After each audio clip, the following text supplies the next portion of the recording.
नमस्कार। आज हम अध्याय 3 समानता का अध्ययन करेंगे। इसके अंतर्गत समानता क्या है, समानता महत्वपूर्ण क्यों है, समानता के आयाम, हम समानता को बढ़ावा कैसे दे सकते हैं, इन सभी का अध्ययन करेंगे। सबसे पहले समानता क्या है, इसके बारे में जानिए। समानता का वास्तविक अर्थ है कि प्रत्येक व्यक्ति की अपनी योग्यता तथा क्षमता अनुसार अपना विकास करने के अवसर प्राप्त हो। इस संबंध में लास्की ने कहा है, समानता का अर्थ है समाज में रहने वाले प्रत्येक व्यक्ति की मौलिक आवश्यकताएं पूरी हों तथा समाज में अत्यधिक विषमताएं न हो। समाज में यह स्थिति न हो कि एक व्यक्ति को खाने के लिए उपलब्ध हो तथा उसका पड़ोसी भूखा रहे। समानता से आशय है कि प्रत्येक व्यक्ति को अपनी प्रगति एवं अपने व्यक्तित्व के विकास के लिए समान अवसर प्राप्त हो तथा प्रत्येक व्यक्ति के साथ समान व्यवहार किया जाए। किसी वर्ग विशेष को विशेषाधिकार प्राप्त न हो।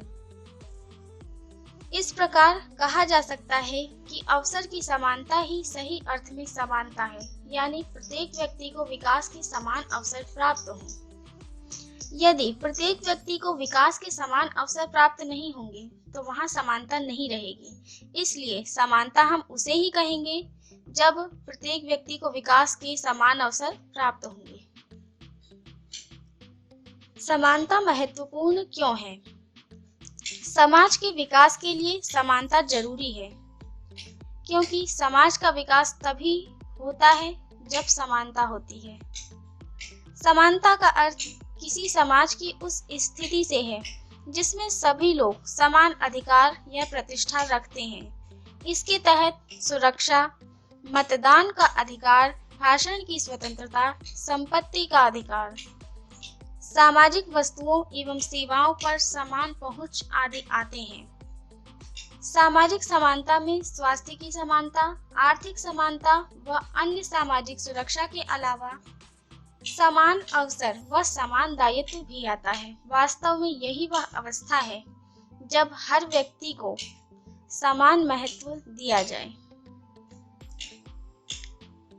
समानता के आयाम। समानता के आयाम। समानता एक बहुआयामी संकल्पना है। समानता हेतु आवश्यकता सामाजिक जीवन के विभिन्न क्षेत्रों में महसूस की जाती है। ऐतिहासिक रूप से भी समानता के विभिन्न आयामों के लिए मांग न तो कभी एक ही समय में न ही एक से प्रचंडता के साथ उठाई गई, जबकि उदारवाद ने समानता के कानूनी राजनीतिक आयामों पर अधिक जोर दिया। समाजवादियों ने सामाजिक आर्थिक समानता को प्राथमिकता दी। समानता के विभिन्न आयाम हैं। तो पहला आयाम है इसका राजनीतिक समानता। राजनीतिक समानता, इसका अर्थ है कि समस्त नागरिकों को समान राजनीतिक अधिकार प्राप्त हो। समस्त नागरिकों को समान राजनीतिक अधिकार प्राप्त हो। योग्यता के अनुसार प्रत्येक व्यक्ति किसी भी सरकारी पद को प्राप्त कर सके। यदि कोई व्यक्ति योग्य है तो वह अपनी योग्यता के अनुसार किसी भी सरकारी पद को प्राप्त कर सके तथा सभी नागरिकों को समान रूप से चुनाव में भाग लेने का अवसर प्राप्त हो। सभी नागरिकों को, किसी एक को नहीं। सामाजिक समानता, इसका अर्थ है कि जाति, धर्म, भाषा, वर्ण, लिंग के आधार पर नागरिकों के बीच कोई भेदभाव न किया जाना। सामाजिक समानता की मुख्य धारणा यह है कि किसी भी व्यक्ति को जन्म, धर्म या जाति के आधार पर ऊंच नीच न माना जाए। यदि किसी भी व्यक्ति को जन्म, धर्म या जाति के आधार पर ऊंच नीच माना जाएगा तो सामाजिक समानता नहीं रहेगी। इसलिए सामाजिक समानता यही है कि किसी भी व्यक्ति को जन्म, धर्म या जाति के आधार पर ऊंच नीच न माना जाए, सभी को समान माना जाए। और अगला है आर्थिक समानता। आर्थिक समानता के अभाव में राजनीतिक समानता का कोई महत्व नहीं होता है। इसका अर्थ ये नहीं है कि धन संपत्ति के सारे भेदों को समाप्त कर समस्त संपत्ति का समान वितरण कर दिया जाए। आर्थिक समानता का वास्तविक अर्थ यह है सबकी मौलिक आवश्यकताओं की पूर्ति होना, विकास के उचित अवसर प्राप्त होना, समान कार्य के लिए समान वेतन आदि। इस संबंध में प्रोफेसर लास्की ने कहा है, आर्थिक समानता प्रजातंत्र तथा स्वतंत्रता का आधार है। बिना आर्थिक समानता के राजनीतिक समानता कदापि संभव नहीं है। यह कथन प्रोफेसर लास्की का है।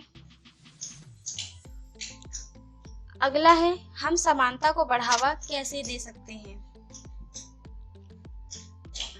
समानता को बढ़ावा देने के लिए औपचारिक समानता की स्थापना करनी होगी। समानता लाने की दिशा में पहला कदम असमानता और विशेषाधिकार की औपचारिक व्यवस्था को समाप्त करना होगा। समानता की प्राप्ति के लिए जरूरी है कि सभी निषेध या विशेषाधिकारों का अंत किया जाए। जो किसी वर्ग विशेष को विशेषाधिकार प्राप्त हैं, उन्हें समाप्त करके ही औपचारिक समानता की स्थापना की जा सकती है और हम समानता को बढ़ावा दे सकते हैं। अगला है, विभेदक बर्ताव द्वारा समानता। समानता के सिद्धांत को यथार्थ में बदलने के लिए औपचारिक समानता या कानून के समक्ष समानता आवश्यक तो है, लेकिन पर्याप्त नहीं। कभी कभी यह सुनिश्चित करने के लिए कि लोग समान अधिकारों का उपभोग कर सकें, उनसे अलग अलग बर्ताव करना आवश्यक होता है। इस उद्देश्य से लोगों के बीच कुछ अंतरों को ध्यान में रखना होता है। अगला है, सकारात्मक कार्यवाही। सकारात्मक कार्यवाही इस विचार पर आधारित है कि कानून द्वारा औपचारिक समानता स्थापित कर देना पर्याप्त नहीं है। असमानताओं को मिटाने के लिए जरूरी होगा कि असमानता की गहरी खाइयों को भरने वाले अधिक सकारात्मक कदम उठाए जाएं। आज के वीडियो में बस इतना ही। हमारे चैनल सोना ट्यूशन क्लासेस को सब्सक्राइब करें। धन्यवाद।